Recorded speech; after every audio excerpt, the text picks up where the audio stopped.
I'm here to talk about success, right?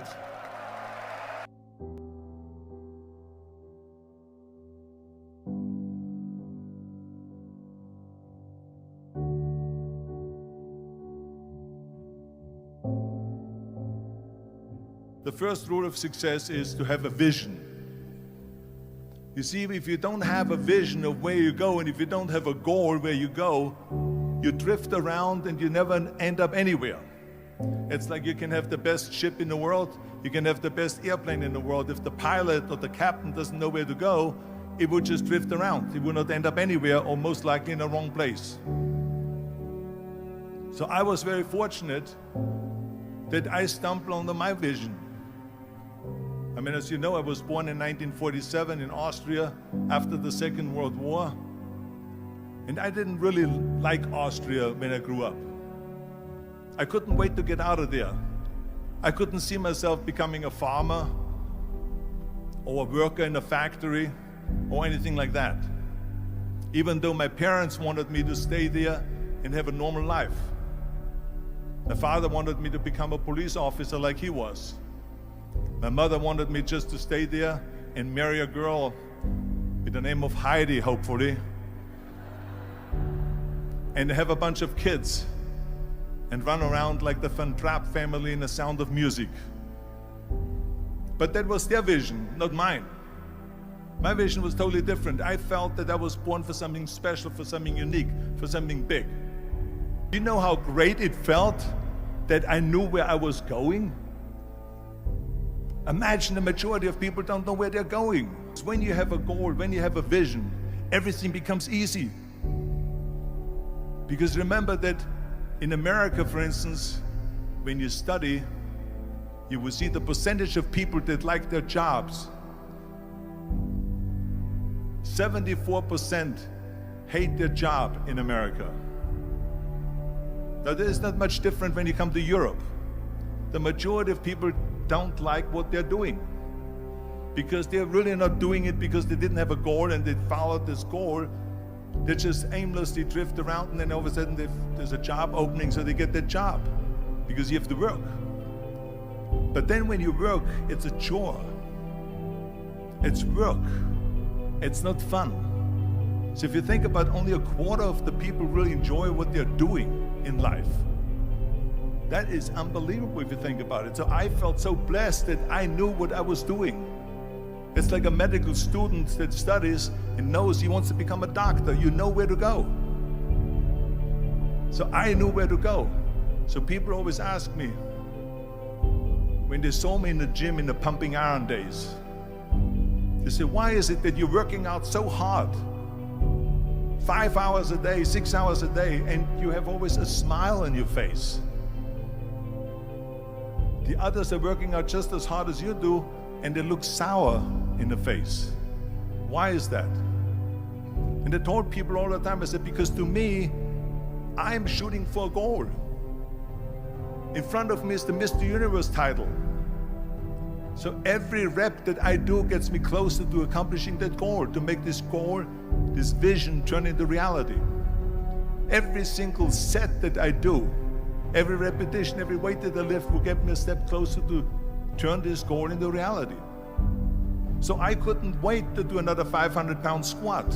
I couldn't wait to do another 500-pound bench press. I couldn't wait to do another 2,000 reps of sit-ups. I couldn't wait for the next exercise, for the next half hour of posing and all the kind of things that you have to do to be a champion.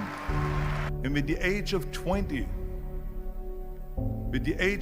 I went to London and I won the Mr. Universe contest as the youngest Mr. Universe ever.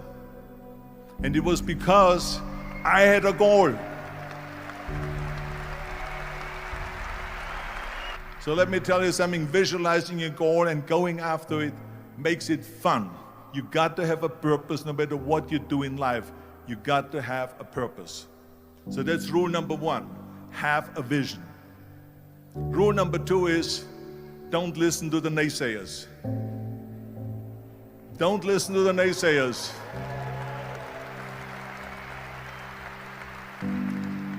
Everything I ever did, the thing that I heard out of people's mouth was, that's impossible. that can't be done or no. So whenever someone said to me, it can't be done, I heard it can be done. When they said no, I heard yes. And when they said it's impossible, I heard it is possible. I'm a strong believer of what Nelson Mandela said, that everything is always impossible until someone does it. Well, I'm going to be the one, I said to myself, I'm going to do it and I'm going to show it to them. Maybe it has never been done before. That's perfectly fine with me. But I'm going to do it. And I did not listen to the naysayers. The next thing, the third point that I'm going to make to you is, before we sit down with Jürgen and talk about the rest of the three, is work your ass off. There is no magic pill. There is no magic out there. You cannot get around. You have to work and work and work. And it drives me crazy when people say that they don't have enough time to go to the gym for 45 minutes a day and work out, or to do something for 45 minutes to an hour a day to improve, if it is physically improve or if it is mentally to improve. Imagine you read 1 hour a day about history. How much you will learn after 365 hours in 1 year. Think about if you study about the history of musicians, of composers, how much you would know. Imagine if you would work on a business, on some business that you want to develop every day for an hour. Imagine how further along you will go and get. So it drives me nuts because we have, when people say we don't have the time, we have 24 hours a day. We sleep 6 hours a day, so that gives you still 18 hours. Now there's someone shaking their head out here in front. They say probably, I don't sleep 6 hours, I sleep 8 hours, right? Or just sleep faster.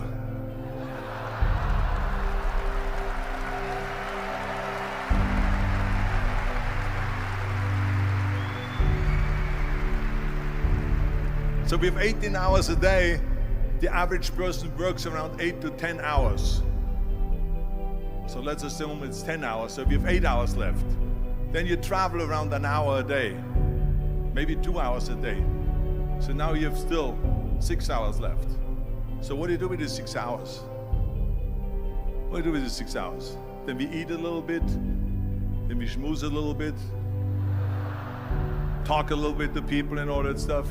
But you can see how much time there is available if you organize your day.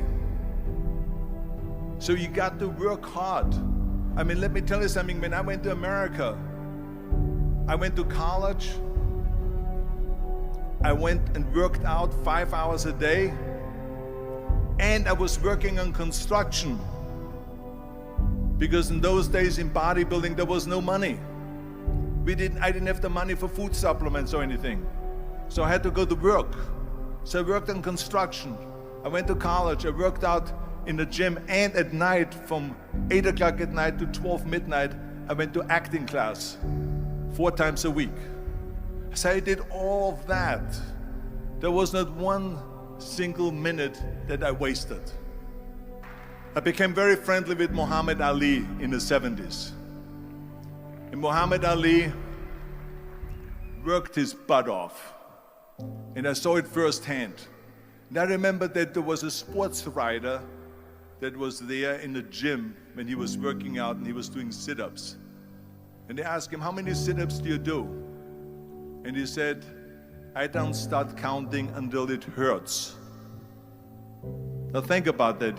He doesn't start counting his sit-ups until he feels pain. That's when he starts counting. That is working hard. And so you can't get around the hard work. It doesn't matter who it is. As a matter of fact, I believe what Ted Turner said, work like hell and advertise.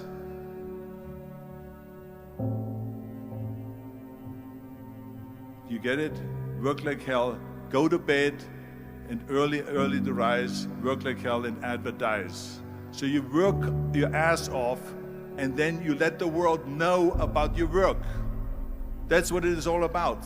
Let people know if you have a company, if you have a movie, if you do a sports.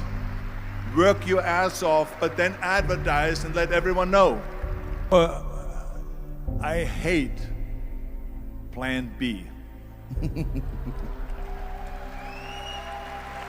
And I tell you why. Because we have so many doubters, as I've said earlier, the no-sayers. We have so many of those people that say no and you can't do it, it's impossible. That is okay because we just turn off, as I said earlier, and we listen and we hear the no being a yes. You can't do it, you can do it, and all of that. So that is possible to do that amongst all the negative people around you. But when you start doubting yourself, that's very dangerous. Because now what you're basically saying is that if my plan doesn't work, I have a fallback plan, I have a plan B. And that means that you start thinking about plan B, and every thought that you put into plan B, you're taking away now that thought and that energy from plan A.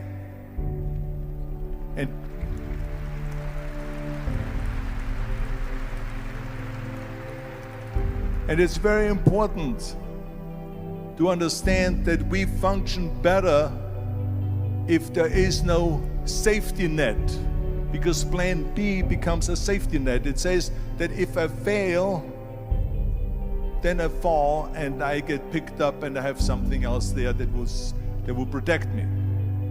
And that's not good, because people perform better when there's no safety net.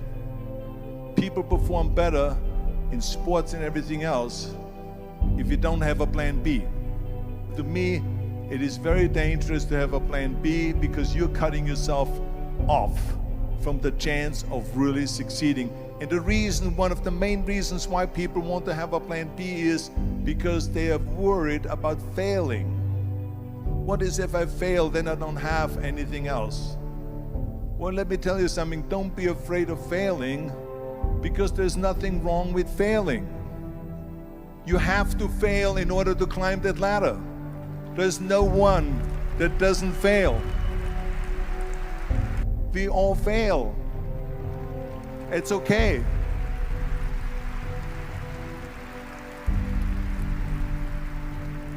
What is not okay is that when you fail, you stay down. Whoever stays down is a loser. And winners will fail and get up, fail and get up, fail and get up. You always get up. That is a winner. That is a winner. Hey, we all lose. We all have losses. This is okay. And this is why I say don't be worried about losing, because when you're afraid of losing, then you get frozen. You get stiff. You're not relaxed.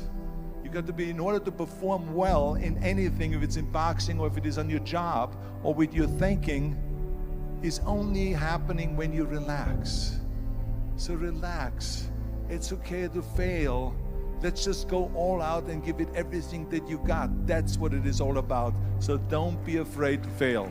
This is one of my 6 rules to success. You can only feel complete as a person if you think about what can you do for your fellow member around you that maybe needs help. I felt like that. Everyone has a different motivation why you get into that. I was an immigrant going to America, and I saw how America was the most generous country in the world. I mean, they opened up their arms to me, they helped me, they invited me for Thanksgiving dinner. The people, they brought me, the bodybuilders in the gym brought me plates to my apartment because I had no plates, I had no silverware, I had no bedware, I had no pillows, I had no blanket, I had no TV, I had no radio, I had nothing. They brought it to my apartment. They helped me. And I saw that firsthand, this generosity in America. And I said to myself, as an immigrant that is being embraced with open arms, that I need to go and make sure that I give something back.